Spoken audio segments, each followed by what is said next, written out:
Professor Nordell here, and let's take a look at using the iPhone, but using some very important features. I'm just going to share my screen over here to my iPhone. And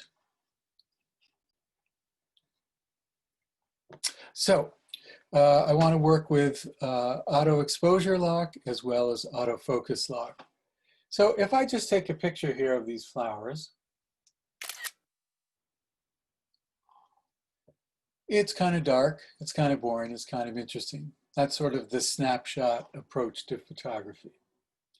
But if we're thinking about shallow depth of field, why don't I frame it using the rule of thirds right here? So I've got my flower on the lower left crash point. I'm going to press and hold. And you can see up here the AEAF lock came on. So that means auto exposure and autofocus, they're locked. So if I move my camera around, everything stays out of focus. And until I tap on the screen, I will be locked into this. So I'll bring myself back to where the focus is and take a picture. Okay, so the snapshot's kind of distracting. This is better, but my flower is really dark. And that's the main subject of my image. So let me just go back to my camera. Since I went out of the camera, I need to do my exposure lock and focus lock again. So I'm focused on the flower, but now anywhere on the screen, if I swipe up, it makes things brighter. So here now I've got this nice glowing flower. Take a look at that one. So you can see the progression: snapshot, rule of thirds, closer in. And now here we've got our nice glowing flower.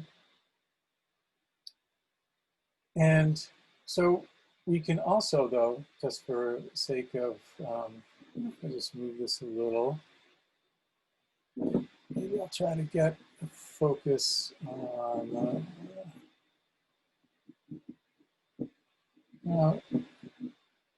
thought maybe that little stem. Why don't I try this little stem over here? I'm going to lock in right on focus on the stem. Make it lighter once again. And I can also make it really darker if I want. There's the dark one. There's the light one. Now with this one here, that house is pretty far away. And actually, you see here, I made an error that I didn't quite focus on this foreground. So that's something I'll really be looking for with your work. I'm glad I caught that right there. Always double check your images and make sure that your focus is just spot on. I think I got it there. Let me try on these leaves right here. I'll remove it, tap on these leaves. Oh, I kind of like it. So I got those leaves in focus, lighten it up a little. But with this effect of shallow depth of field, see those leaves are nicely in focus. That house is far in the distance, so we have a lot of the effect of the background being out of focus. That if I just take a picture, whoops, more looking straight down like this, even if I'm close, the background, you see these cables and everything, whoops. These cables are sort of in focus, whereas when I have the house outside the window, that's starting to get really nicely out of focus. So you want to get close to your subject, and then have some background that's farther away. All right.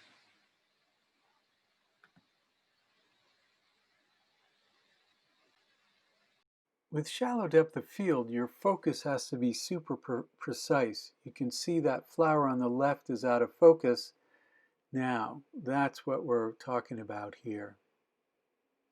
Even with leaves, The background here is in focus, so I need to make sure that that leaf in the foreground is in focus to really give the full effect of shallow depth of field.